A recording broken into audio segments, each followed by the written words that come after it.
137. That was the number of red hats that converged on Rome in the first week of July 2026.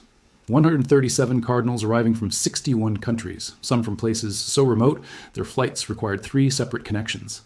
They came from Lagos and Manila, from Sao Paulo and Warsaw, from Sydney and Nairobi, from Cebu and Lusaka. They came because the Bishop of Rome had summoned them. Not invited, not suggested, summoned. And when this particular pope summons every voting cardinal to Rome at the same time behind closed doors without releasing a full agenda to the press, the Vatican does not sleep. The official communique was 6 sentences long. It described the gathering as an extraordinary consistory for matters of particular urgency concerning the universal church. 6 sentences for an event that had not occurred at this scale since the pontificate of John Paul II. And buried in those 6 sentences, in the third one, quietly, almost as an afterthought, was a single phrase that every Vatican correspondent underlined the moment they read it. The matters would be discussed in a reserved session. Reserved session meaning no press pool, no live feed, no official transcript released until the Holy Father decided one would be released. What happened in that hall in the salad declined, and behind the locked doors of the Apostolic Palace became the most discussed and least confirmed story in Rome that summer. This is what is known. This is what the cardinals themselves in careful measured words said afterward. And this is what it tells anyone paying close attention about the direction of a pontificate that has not stopped moving since the white smoke rose over the Chinese chapel 15 months ago. Robert Francis Post was elected on May 8th, 2025. He took the name Leo XIV, and in the months that followed, his pontificate moved at a pace that surprised even those who had studied him most closely during the conclave. There were the obvious markers. The encyclical Magnifica Humanitas, published in the autumn of 2025, which reframed the Church's engagement with economic inequality in language sharper than anything since Ram Novarum a century and a half before it. There was the extraordinary session on the SSPX crisis in the spring of 2026, when the Society of St. Pas's leadership proceeded with unauthorized episcopal consecrations at Eon, and the Vatican responded with a schism declaration that sent shockwaves through traditionalist Catholic communities on every continent. There was the quiet but unmistakable restructuring of the Vatican's financial oversight body, the ASIF, the Authority for the Supervision of Financial Information, which removed 3 senior figures from their posts and brought in a team with backgrounds in international regulatory compliance rather than curial tradition. Each of these moves, taken alone, could be read as the ordinary business of a new pontificate finding its footing. Taken together, they describe something else. A pope with a clear internal agenda, a high tolerance for institutional friction, and most unusually for the modern papacy, a willingness to move faster than the communication infrastructure around him could fully explain. By June 2026, Vatican observers had begun using a phrase that they applied to almost nothing else in contemporary church governance. They said that Pope Leo XIV was governing, not consulting, not signaling, not convening study groups to report back in 18 months. And so when the summons went out, when every cardinal under 80 received the formal letter from the Secretariat of State with the July dates and the instruction to clear their calendars and arrange travel to Rome, the question was not whether something significant was being decided. The question was what? And the second question, the one that gave the gathering its particular weight, was who among the 137 would push back. The cardinals began arriving on a Sunday evening, the 5th of July. The city was already in the grip of a Roman summer, the kind of heat that turns the stone piazzas into something resembling the inside of a bread oven. They came through Fiumicino in small clusters, some traveling with a single secretary, some alone.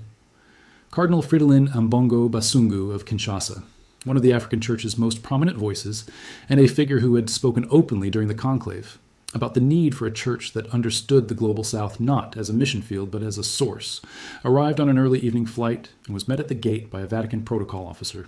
He said nothing to the 2 journalists who were waiting. He simply nodded, gathered his bag, and walked. Cardinal Luis Antonio Tagla, the Filipino cardinal whose warmth in public settings has made him one of the most recognizable faces in modern Catholicism, arrived the following morning on a flight from Manila via Doha. He was photographed at the arrivals hall by a photographer who had been stationed there for 3 days. And what the photograph shows, which was widely circulated in the days that followed, is a man who looks for perhaps the first time in years of public appearances, quietly serious, not anxious, serious. There is a difference, and the people who have covered the church long enough recognize it. Cardinal Jean-Marc Avine of Marseille, who has built a reputation over the course of his ministry for serious work at the intersection of Christian-Muslim dialogue and Mediterranean migration, came in on a charter from Paris. Cardinal Christoph Schönborn of Vienna, the Dominican theologian, who has been one of the most intellectually consequential cardinals of the past decade, traveled alone. Monday evening, the delegations had been received. The accommodations in the Doi Sancti Mara and the adjacent guest houses had been filled, and the Apostolic Palace had taken on the particular quality it acquires only when something consequential is imminent, a kind of charged quiet where the halls are full of people speaking in low voices, and the weight of what is coming sits in the air like the humidity itself. The first formal session opened on Tuesday morning, July 7th, in the Sala Delin. Pope Leo XIV entered at 9, and he did not begin with pleasantries. He did not offer an extended meditation or a formal opening address of the kind that typically eases these gatherings gently into their subject, the kind of address that moves from gratitude to historical context to theological framing before finally arriving 40 minutes later at the matter at hand. He sat. He looked at the faces around him, and then, according to the account given afterward by a senior cardinal who spoke to the Catholic news agency on condition of anonymity, the Holy Father said something that settled over the room like a stone dropped into still water. He said, "We did not come here to be comfortable with one another. We came here because the Church is at a turning point, and turning points do not wait for comfort." Silence. 137 men, each of whom had built an entire career inside one of the most protocol-driven institutions on earth. Each of them understood that language in a church setting carries weight precisely proportional to its understatement. 137 men sat with that sentence. And then the morning session began. It ran for 4 hours without a formal break.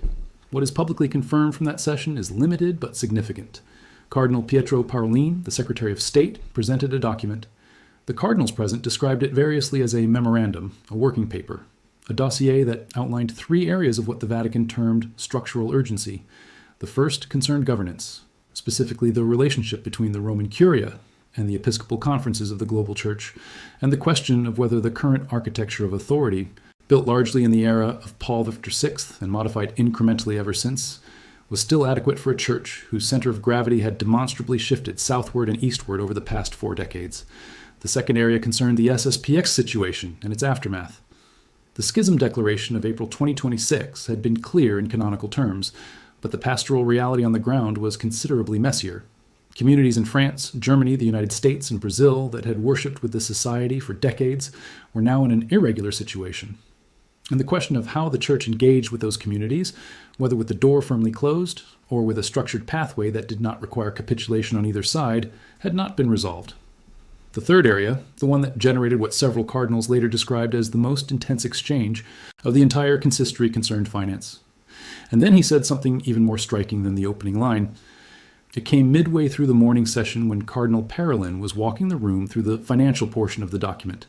One of the cardinals present, an older man, a man who has spent more than 3 decades in the Curia and who remembers the pontificates of John Paul II and Benedict with the kind of lived intimacy that shapes how one hears everything that comes after, asked whether the proposals in the document constituted a formal change of direction or a consultation, whether this was a gathering to advise or a gathering to receive instruction. Pope Leo XIV listened to the question. He let it settle, and then he said, "When the house needs repair, the architect does not ask the walls for permission, but a good architect tells the walls what is coming." The room understood what that meant. The question had been answered.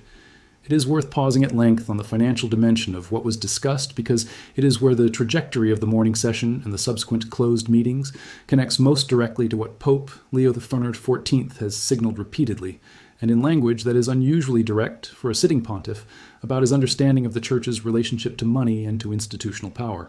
In Magnificat Humanitas, he wrote, and this line has been quoted so frequently in the 14 months since its publication that it has begun to acquire the slightly worn quality of a sentence people know they are supposed to find important, that the Church cannot preach poverty to the world while practicing comfort for itself. Those are not polished diplomatic words. They are a diagnosis delivered not in a footnote or subordinate clause, but in the body of the text, in the declarative register with no softening qualifier, and in a room containing 137 cardinals, who collectively oversee dances, institutes, and ecclesiastical entities, whose combined financial footprint is by any reasonable measure substantial. A pope, who means that sentence creates a situation that requires resolution. The document that Cardinal Parolin presented, according to 3 independent sources who spoke to Catholic media in the weeks following the consistency, included a set of proposed reforms to the way the Vatican's dicastery for the economy interfaces with the financial activities of major religious orders and certain pontifical institutes. It also included, and this is the detail that generated the most discussion, a proposal for what the document apparently called an accountability framework, a mechanism by which the financial activities of church entities above a certain size threshold would be subject to a standardized reporting requirement to a newly constituted oversight body with actual enforcement capacity, not merely advisory capacity. Enforcement. This is not a small proposal. Religious orders in particular have historically maintained a significant degree of financial autonomy from the Roman Curia, an autonomy rooted in their own founding charities and protected by canon law in ways that are not easily set aside.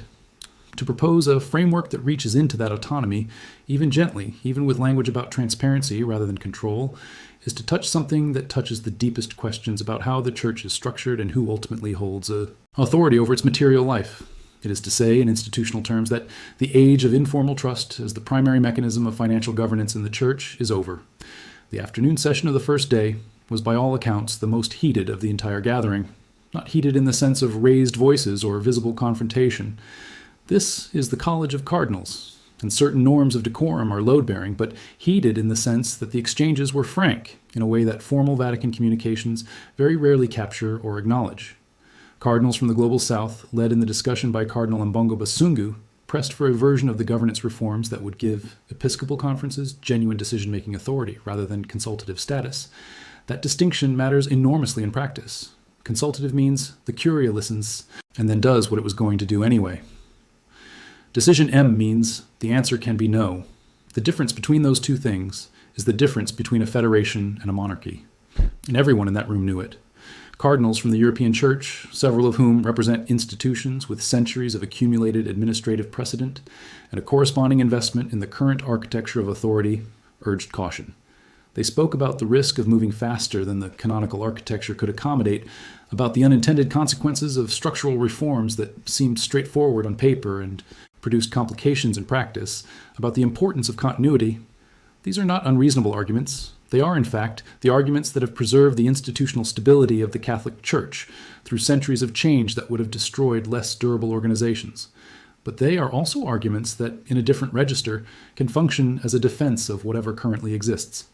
And Pope Leo XIV had been clear from the opening line of the morning session that what currently existed was under examination. Cardinals from North America found themselves characteristically distributed across multiple positions. The Church in the United States contains multitudes. A left that has waited for this pontificate for decades, and a right that is found in Leo XIV's directness, something it admires even while disagreeing with the direction, and its cardinals reflect that complexity. Pope Leo XIV, according to all those present, listened for most of the afternoon. He asked questions. He did not, in that first day's sessions, signal a final position on any of the 3 areas under discussion. This, too, is worth noting, because a pope who summons every cardinal to Rome and then listens carefully before speaking is not performing deliberation. He is gathering something, and the gathering itself is a form of authority because it demonstrates that the decision will be informed by what he has heard, and that what he has heard came directly without the usual mediation of the curial machinery. The second day of the consistory opened with a private mass celebrated by the Holy Father in the Pauline Chapel. Not the Chine, the Pauline, the smaller space, the more intimate setting, the chapel where Michelangelo painted in the final years of his life the conversion of St. Paul and the crucifixion of St. Peter. 2 scenes of radical reversal, 2 moments where the direction of a life turns completely around, and where popes have traditionally gone for private prayer before acts of particular consequence. Several cardinals noted afterward that the choice of the Pauline Chapel, rather than a more formal liturgical setting, felt like a deliberate signal. Paul, on the road to Damascus, thrown from his horse, hearing a voice that reorganized everything he thought he knew. Peter crucified upside down at his own insistence, unable to bear dying in the same posture as his Lord, the chapel of the moments that changed the direction of things. After Mass, the Holy Father spent 40 minutes in silent prayer in the chapels before the cardinals arrived for the morning session. One of the Austinian priests assigned to the Apostolic Palace, a young man who had been asked to prepare the chapel for the Mass, was still gathering his materials when Leo XIV entered and remained quietly near the door, uncertain whether to leave or to wait. The Pope did not ask him to go. He simply knelt.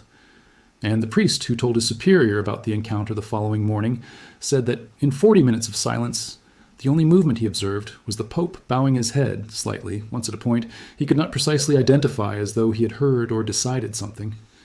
The morning session of the second day moved into what several cardinals described as more granular and more productive territory. Working groups had been formed overnight, each tasked with presenting a substantive response to one of the three areas from the previous day's document. The governance working group was chaired by Cardinal Tagle, a choice that placed one of the Church's most recognizable global South voices in the chair of the most structurally significant conversation. The SSPX working group was chaired by Cardinal Victor Manuel Fernandez, the prefect of the dicastery for the doctrine of the faith, which was the appropriate assignment given the canonical dimensions of the question. The financial working group was chaired by Cardinal Schönborn of Vienna, a Buddhist philosopher and a man of genuine intellectual depth whose presence in that chair signaled that the conversation was going to be conducted at a theological level as well as an administrative one, that the Church's relationship to money is a theological question, not merely a management problem. The working groups met through the morning and into the early afternoon of Wednesday. In the corridor outside the room where the financial working group convened, a small cluster of cardinals, men who had served in financial oversight roles in their own diocese, men who understood the practical weight of what was being proposed, were seen in quiet conversation during a break. One of them, when asked afterward by a journalist whether the discussions had been tense, paused for a moment and said, "We were honest with each other. That is sometimes the same thing." When the full consist reassembled for its final plenary session on Wednesday afternoon, each working group chair presented a summary of the group's discussion and a set of what the Vatican's subsequent communique called orientations, not decisions, orientations. The distinction carries specific canonical and institutional weight. Orientations are the step before decisions, the moment when a direction has been established, but the formal instruments that give it binding force have not yet been promulgated. They are in the vocabulary of Catholic governance, a declaration of intent made visible to the people who will be responsible for its implementation. It was at this final plenary session that the closed doors opened slightly, not fully. The session itself remained reserved, but Pope Leo XIV, at the conclusion of the working group presentations, made a statement that Cardinal Parolin subsequently read in full to the waiting press course in the Sala Stampa devised. It was 11 sentences long, but 11 sentences from this Pope in this context at the end of 2 days that had produced orientations on governance, on schism, and on financial accountability. 11 sentences carry the weight of a much longer document. He said that the Church's governance must reflect the Church's geography, that the decisions made in Rome must account for the realities of the Church as it actually exists in the world rather than as it existed in the organizational imagination of the mid-10th century. He said that on the SPX question, the Church's door is not a wall, but that walking through a door requires actually walking, that a pathway exists, but that neither nostalgia nor grievance qualifies as a theology. He said that the Church's structures exist in service of the Church's mission, and that when structures stop serving the mission, the structures change. And he said on the matter of financial accountability, something short enough to fit in a single breath and heavy enough to stop a room. The Church holds nothing for itself. Everything it holds in trust. And trust requires accounting. Trust requires accounting. 4 words after the colon. 4 words that, in the context of what had been discussed behind those closed doors for 2 days, in the light of Magnificat Humanitas, in the light of the ASIF restructuring, in the light of everything this pontificate has signaled about its relationship to institutional comfort, constitute something close to a formal policy statement, not an expression of hope, not a pastoral encouragement, a statement of principle, articulated by the person who holds supreme authority in the institution, in a room that contained every voting member of the body that assists and advises him. The cardinals left Rome over the following 2 days, most of them in the same quiet manner in which they had arrived. Some spoke briefly to waiting journalists at Fiumicino, most did not. Cardinal Ambongo Basungu stopped long enough at the departures terminal to say that the consistory had been, in his words, a conversation the Church has needed to have for a long time. He said nothing further and walked through the gate. Cardinal Aveline said only that he found the Holy Father in excellent clarity, a phrase that, in the French diplomatic register, communicates considerably more than it appears to. Cardinal Tagle, who of all the senior cardinals has perhaps the most natural ease with a camera and a microphone, said something that has since been quoted in several Catholic publications and that deserves to be quoted carefully. He is not in a hurry, but he is not stopping. He is not in a hurry, but he is not stopping. It is a phrase worth sitting with because it describes with unusual precision what the Leo XIV pontificate has looked like from the outside and apparently from the inside as well. over its first 14 months. The moves have been deliberate. The encyclical was researched and drafted over a considerable period before it was released. The ASF restructuring was preceded by months of quiet internal review. The response to the SSPX crisis, when it finally came, was canonically precise in a way that takes time and care to construct. None of these things happened impulsively. None of them happened without preparation. But none of them stopped happening either. There has been no moment in this pontificate where a significant move was followed by a sustained period of consolidation and calm. The next thing comes, and then the next thing after that. The consistency was the latest thing. It will not be the last. What is visible now from the outside, through the communicates and the careful words of the cardinals who were present, is the outline of a pontificate with a structural ambition that extends beyond any single document or any single decision. Pope Leo XIV appears to be attempting something that very few popes in the modern era have attempted with this degree of directness: a genuine reorganization of how the Catholic Church understands its own authority, its own geography, and its own relationship to the material world. The governance discussion is really a question about whether Rome rules or coordinates. The financial accountability framework is really a question about what the Church is for. The SSPX pathway question is really a question about what the Church considers home and who is permitted to come inside. These are not administrative questions with administrative answers. They are theological questions with enormous administrative implications. And answering them, even partially, even by establishing orientations that will take years to develop into binding canonical instruments, requires exactly the kind of gathering that happened in that hall in early July. It requires 137 people looking at each other across a table in a room with no cameras and deciding what they actually believe the Church is called to be in this particular moment of its history. There is one more detail from the Consistory that has circulated among Vatican correspondents in the week since, and that has been confirmed in its essential elements by two separate sources. It concerns not a policy discussion or a working group summary, but a moment at the very end of the final plenary session after the 11's sentence statement had been read and before the cardinals dispersed. One of the most senior cardinals present, a man who has served in the Curia for more than 3 decades and who has observed 4 pontificates from close range, asked the Holy Father directly in the room in front of his brother cardinals whether he understood the degree of institutional disruption that the direction being set would produce, whether he was prepared for the resistance that would come, not from the outside, but from within the structure he was asking to change. Pope Leo XIV looked at him for a moment, and then he said quietly enough that the cardinal who reported it afterward had to lean in to hear. "I'm not afraid of the disruption. I'm afraid of the alternative. The alternative being presumably a church that continues to hold its inherited structures more tightly than its inherited mission. A church that resolves the tension between institution and gospel by letting the institution win. A church that mistakes its own administrative convenience for the will of God and its own comfort for fidelity. That is the fear driving this pontificate forward, not disruption. The alternative to disruption. To understand why the SPX dimension of the consistory carried the emotional charge that it did. It helps to understand what was at stake in that conversation beyond the canonical formalities.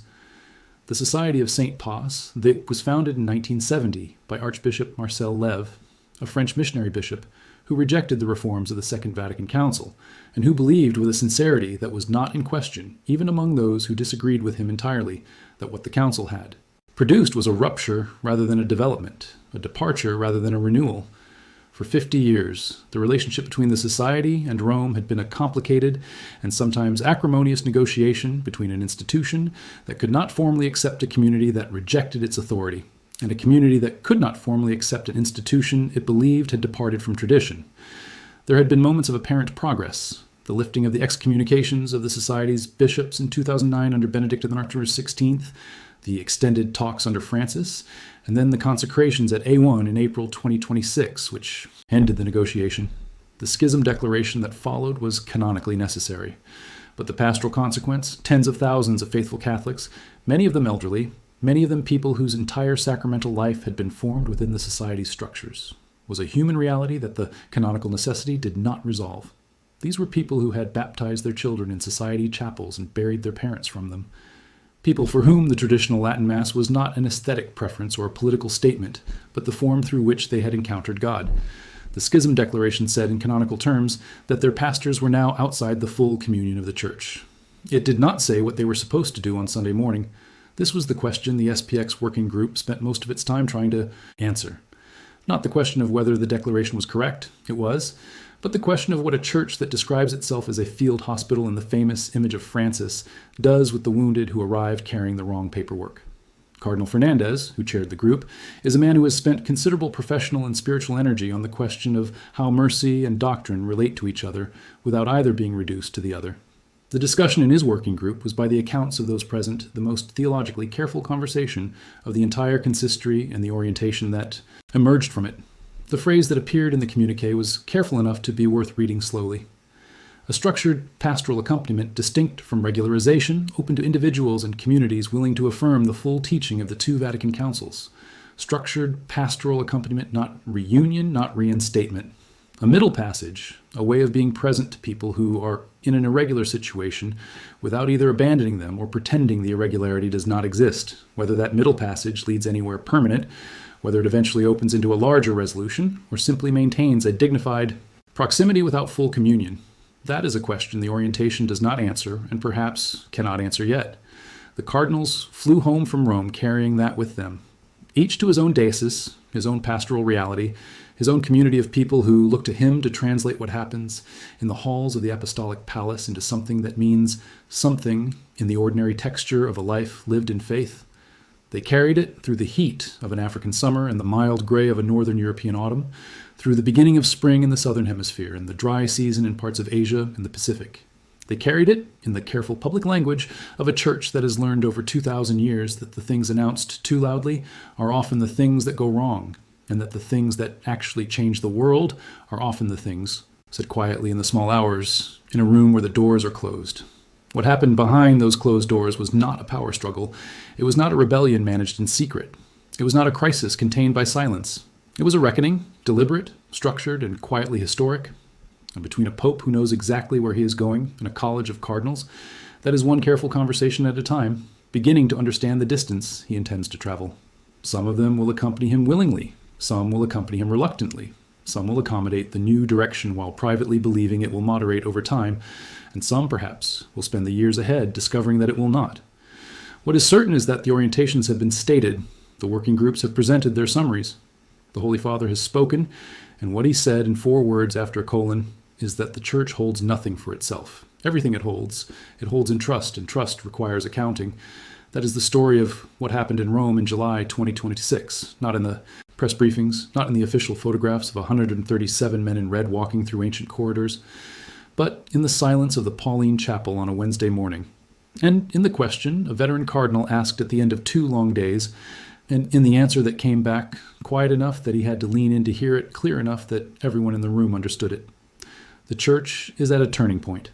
Turning points do not wait for comfort. For anyone following the pontificate of Pope Leo XIV closely, this channel covers every major development as it happens, every document, every journey, every decision that shapes what comes next. Subscribing means nothing significant gets missed. And for those watching this, which moment from that consistory? The 4 words, the question about disruption, or the priest who stayed in the chapel, which one stayed with them most? God bless.